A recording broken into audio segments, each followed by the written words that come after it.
C'est sur les flots agités des Caraïbes qu'un nouvel acte s'est joué dans l'affrontement grandissant entre Washington et Caracas. Cette fois, les États-Unis ont dégainé fort. Un pétrolier vénézuélien a été intercepté en mer, provoquant une onde de choc diplomatique immédiate. À Pékin comme à Moscou, la réaction ne s'est pas fait attendre. Quelques instants plus tard, Vladimir Poutine décroche son téléphone et appelle Nicolás Maduro. C'est sur les flots agités des Caraïbes qu'un nouvel acte s'est joué dans l'affrontement grandissant entre Washington et Caracas. Cette fois, les États-Unis ont dégainé fort. Un pétrolier vénézuélien a été intercepté en mer, provoquant une onde de choc diplomatique immédiate.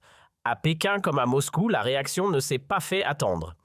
Quelques instants plus tard, Vladimir Poutine décroche son téléphone et appelle Nicolás Maduro pour lui renouveler sans détour l'appui stratégique indéfectible du Kremlin. Le message des principaux adversaires des États-Unis est sans équivoque: le Venezuela ne restera pas seul face à l'agression américaine. La saisie a eu lieu mercredi et marque l'une des actions les plus agressives de la campagne du président Trump, visant à faire pression sur Nicolás Maduro. En capturant ce pétrolier, Washington frappe directement la source vitale de l'économie vénézuélienne, ses revenus pétroliers. Pendant des années, ces revenus ont maintenu le gouvernement de Maduro à flot, malgré des sanctions internationales écrasantes. Maintenant, Trump fait clairement comprendre qu'il a l'intention de couper complètement cette bouée de sauvetage. Depuis que la première administration Trump a imposé des sanctions pétrolières punitives au Venezuela en 2017, le gouvernement de Maduro s'est appuyé sur des dizaines de pétroliers pour faire passer clandestinement son pétrole brut dans les chaînes d'approvisionnement mondiales. Ces flottes fantômes sont devenues essentielles à la survie du Venezuela, transportant du pétrole vers des acheteurs prêts à défier les restrictions américaines.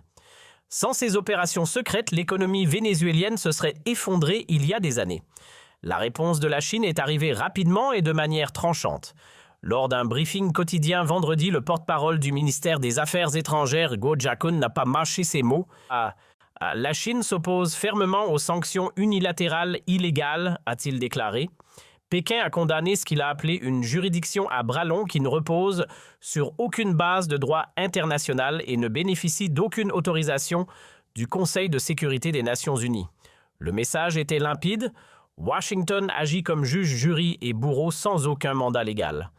Le porte-parole chinois est allé plus loin, mettant en garde contre l'abus des sanctions comme outil de politique étrangère.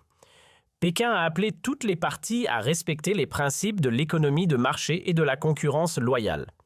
La Chine a exhorté la communauté internationale à travailler ensemble pour préserver la stabilité des chaînes mondiales de production et d'approvisionnement plutôt que de les perturber par des actions unilatérales.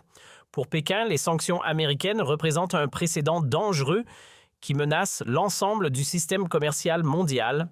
La position de Pékin est que le commerce international devrait être régi par des règles convenues par toutes les nations et non dictées par un seul pays, utilisant sa puissance militaire et financière pour imposer sa volonté.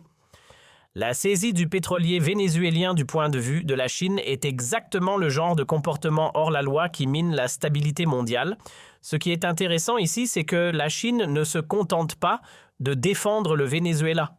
Elle défend un principe beaucoup plus large, celui du multilatéralisme contre l'unilatéralisme américain. Pour les dirigeants chinois, si Washington peut saisir des navires vénézuéliens aujourd'hui sans autorisation de l'ONU, qu'est-ce qui l'empêchera de saisir des navires chinois demain sous n'importe quel prétexte? La Chine a également commenté le plan séparé de Washington visant à former une coalition destinée à protéger les chaînes d'approvisionnement mondiales en minéraux de terres rares et en intelligence artificielle. Pékin a mis en garde contre tout effort visant à militariser les chaînes d'approvisionnement ou à exclure la Chine des industries mondiales critiques. La Chine ne tolérera pas les tentatives américaines de dominer les ressources stratégiques, mais la réponse la plus significative est venue de Moscou. Le Kremlin a confirmé que le président Vladimir Poutine a personnellement contacté Nicolás Maduro dans ce que les responsables ont décrit comme un appel téléphonique à enjeu élevé. Le timing était délibéré et calculé. Washington venait tout juste de saisir le pétrolier et Poutine voulait que Maduro sache immédiatement que la Russie se tient fermement derrière Caracas. Selon les médias russes, Poutine a réaffirmé le soutien stratégique de Moscou au Venezuela, alors que les tensions montent suite à l'intensification de l'activité militaire américaine dans les Caraïbes. Le président russe a exprimé sa solidarité avec Maduro, alors que Washington intensifie sa campagne de pression. Ce n'était pas simplement un appel de courtoisie entre dirigeants amicaux. C'était un signal calculé envoyé directement aux États-Unis et au monde entier. Les deux dirigeants ont souligné la nécessité d'accélérer les projets économiques et énergétiques conjoints déjà en cours. Ces initiatives couvrent la production pétrolière, le commerce et une coopération économique plus large. Tout relève du traité russo-vénézuélien sur le partenariat stratégique et la coopération entrée en vigueur l'année dernière. Moscou et Caracas approfondissent leurs liens précisément au moment où Washington essaie le plus durement d'isoler le Venezuela de la communauté internationale. Le traité de partenariat stratégique entre la Russie et le Venezuela représente des années de travail diplomatique portant ses fruits.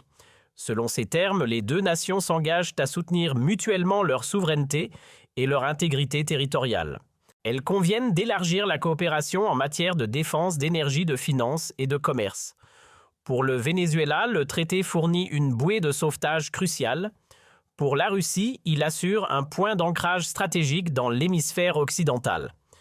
Une déclaration du Kremlin a indiqué que Poutine a réaffirmé son soutien aux politiques de Maduro visant à sauvegarder les intérêts nationaux et la souveraineté. En mettant l'accent sur la souveraineté, Moscou conteste directement le droit de Washington à saisir des actifs vénézuéliens en mer. La Russie présente l'action américaine comme une violation flagrante des normes internationales qu'aucune nation responsable ne devrait accepter. La coordination entre la Russie et le Venezuela s'étend aux marchés pétroliers mondiaux par le biais de l'OPEP+. Les deux nations sont de grands producteurs de pétrole et toutes deux ont été confrontées aux tentatives américaines de limiter leurs exportations. En travaillant ensemble au sein de l'OPEP+, elles peuvent coordonner les niveaux de production et les stratégies de tarification qui protègent leurs intérêts contre la guerre économique américaine. La saisie du pétrolier n'existe pas de manière isolée, elle fait suite à des semaines d'intensification des opérations militaires américaines dans toute la région des Caraïbes. Un groupe aéronaval a été déployé dans la région.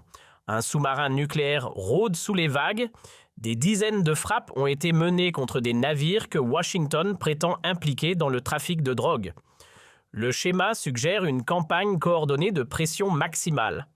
L'appel téléphonique intervient dans un contexte d'escalade de l'activité militaire américaine dans les Caraïbes.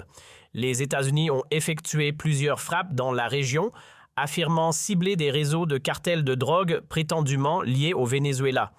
Ces opérations ont tué des dizaines de personnes et détruit de nombreux navires. Mais les critiques se demandent si l'interdiction des drogues est le véritable objectif de l'accumulation militaire américaine dans les Caraïbes. Le gouvernement vénézuélien a constamment nié toute connexion avec des opérations de trafic de drogue. Maduro soutient que Washington fabrique des excuses pour justifier ce qui équivaut à un siège économique et militaire de son pays. La saisie du pétrolier, dirait-il, prouve sans aucun doute que la véritable cible de l'Amérique est l'économie et le gouvernement du Venezuela, pas les cartels de drogue opérant dans les Caraïbes. Lorsqu'on les a interrogés sur la situation, le Kremlin a livré une réponse pointue. Le Venezuela est un État souverain, ont déclaré les responsables. En tout cas, tout ce qui se passe autour du Venezuela devrait se produire conformément à l'esprit et à la lettre du droit international. L'implication était indéniable, les États-Unis agissent comme une nation hors la loi, ignorant les règles internationales même qu'ils prétendent défendre. La stratégie de Trump ne pourrait pas être plus claire.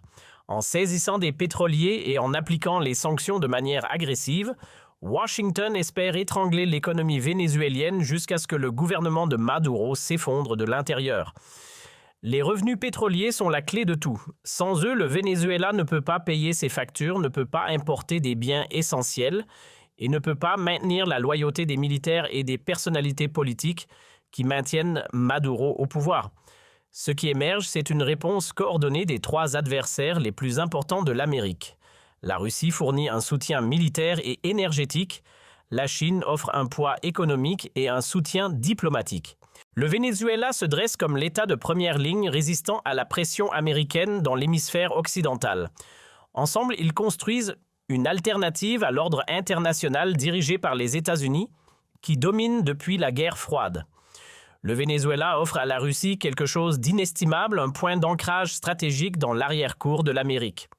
Alors que Washington a passé des décennies à traiter l'Amérique latine comme sa sphère d'influence exclusive, Moscou a discrètement construit des alliances avec des gouvernements prêts à défier la domination américaine. Le Venezuela se situe au centre même de ce réseau, l'ancrant dans l'hémisphère occidental. Pour le Venezuela, la démarche de Poutine signale une couverture politique continue et un puissant contrepoids à l'influence américaine. Maduro sait que tant que la Russie et la Chine le soutiennent, la capacité de Washington à forcer un changement de régime est considérablement limitée. Le soutien international de grandes puissances fournit à la fois une légitimité sur la scène mondiale et une assistance pratique sur le terrain. Les Caraïbes, longtemps considérés comme l'arrière-cour paisible de l'Amérique, ont été transformés en théâtre de compétition entre grandes puissances. Les navires de guerre américains patrouillent dans les eaux, l'influence russe et chinoise grandit à terre. Le Venezuela se trouve au centre de la tempête, son sort lié à l'issue de cette lutte plus large entre Washington et ses rivaux. Avec les forces américaines saisissant des actifs vénézuéliens et deux des principales puissances mondiales soutenant ouvertement Caracas, la région est entrée dans une phase nouvelle et dangereuse. La Russie et la Chine envoient un message sans équivoque à Washington. Les jours où l'Amérique pouvait agir sans conséquence dans son propre hémisphère touchent peut-être à leur fin. Une nouvelle dynamique de pouvoir émerge et Washington devra y faire face tôt ou tard.